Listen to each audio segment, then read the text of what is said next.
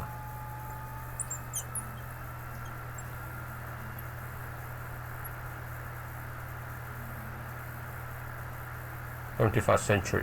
Okay, and then we will go on to China اور اس کی perception کیا ہے اور وہ سارا ہے. Okay, let's first look at American its ideology. Meaning and concept of world power ہم نے ڈسکس کر لیا.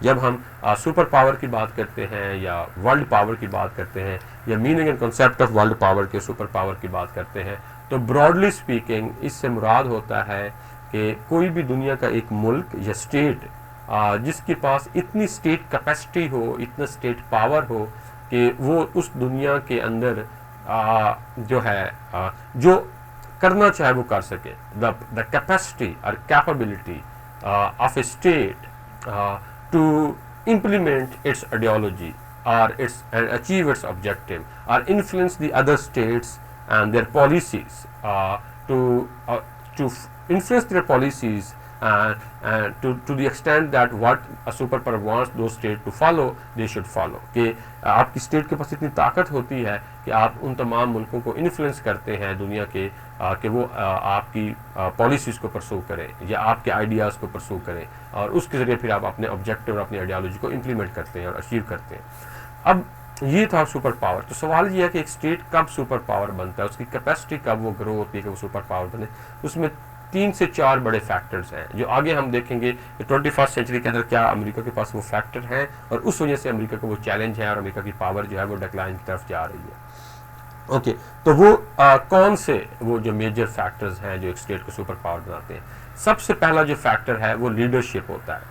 کسی بھی اسٹیٹ کی سپر پاور بننے کے لیے اس کو ایک کیپیبل، کمپیٹنٹ، انٹلیکچوئل لیڈرشپ چاہیے. ایک ایسی strong intellectual capable leadership who had a strong vision of future, who has a strong knowledge about the contemporary world with strong intellectual analytical skills and a very sound understanding of history.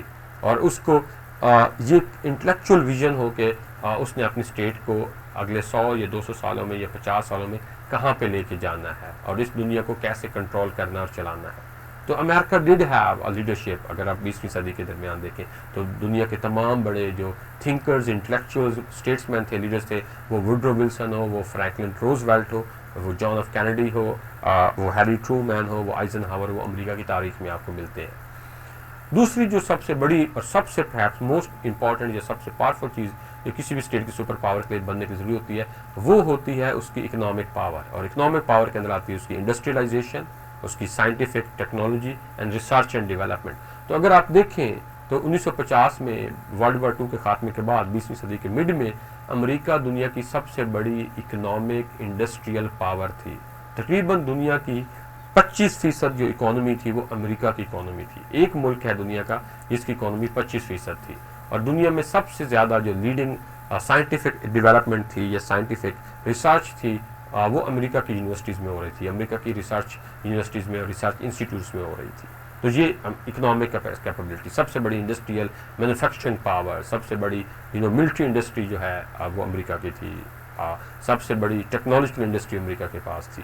Okay, تیسرا جو factor ہے وہ ہے آپ کی military industry اور military power اور military technology, کہ آپ کی جو ملٹری کیپیبلٹی ہے وہ دنیا میں سب سے اسٹرانگ ہو. آپ کی جو ایئر پاور ہے، جو ایئر فورس ہے، جو نیول پاور ہے، جو نیوی ہے اور جو آپ کی آرمی ہے.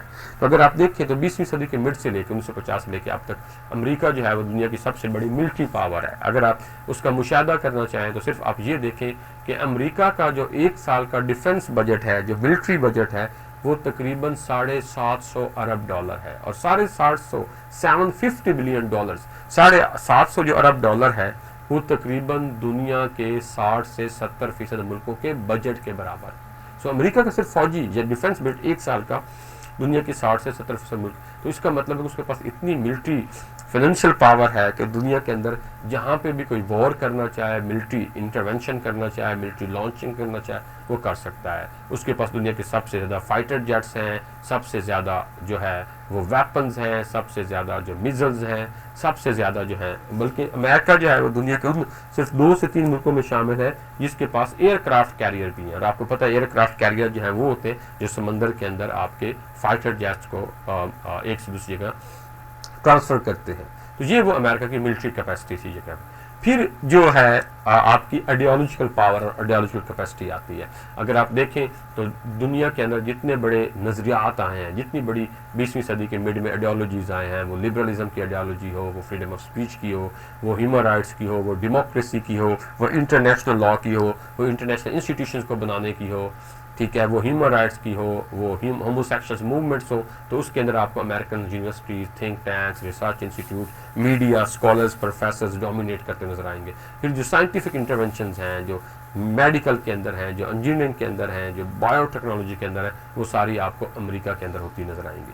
تو اس کی وجہ سے آپ دنیا کے لیے جو ہے ایسی انوینشنز کرتے ہیں، جیسے آٹو موبائل انڈسٹری ہے، جیسے آپ کی ٹیلی کمیونیکیشن انڈسٹری ہے، جیسے آپ کی جو ہے وہ بایو ٹیکنالوجیز ہیں، میڈیکل ہے، کہ آپ ایسی میڈیسنز بناتے ہیں، ایسی سائنٹیفک انٹرونشن کرتے ہیں جس سے آپ کروڑوں اور اربوں لوگوں کو جو ہے ان کی لائف کو پروٹیکٹ کرتے ہیں، ان کی لائف کو فیسیلیٹیٹ کرتے ہیں، یعنی کہ ان کو ڈیولپمنٹ میں ہیلپ دیتے ہیں. تو اس ڈیولپمنٹ کا پھر امپیکٹ ہوتا ہے. اگر آپ نے دیکھا ہو تو کامنلی دیکھ لیں دنیا کے اندر، پاکستان کے اندر یہ کہا جاتا ہے کہ امریکہ دنیا کی سپر پاور ہے، کوئی اس کا کچھ بگاڑ نہیں سکتا. تو وہ جو امیج ہے، وہ جو آئیڈیالوجیکل امپریشن ہے امریکہ کا، وہ کہاں سے آتا ہے؟ وہ اس کی اس پاور سے آتا ہے جو وہ علم کی بنیاد پہ دنیا میں پھیلاتا ہے، کہ ہاسپٹل سے لے کے بڑی بڑی ہاسپٹل سے لے کے بڑے بڑے ادارے امریکہ کے سب سے بہترین ہیں. اور پھر اس کے اندر آپ کیا آتا ہے؟ آپ کی جو ہے پاور آف میڈیا یا پاور آف نالج، کہ دنیا کا جو میڈیا ہے، جو دنیا کی اوپینینز کو شیپ کرتا ہے، جو دنیا کے نظریات کو انفلوئنس کرتا ہے، جو دنیا کو بتاتا ہے کہ اچھا کیا برا کیا،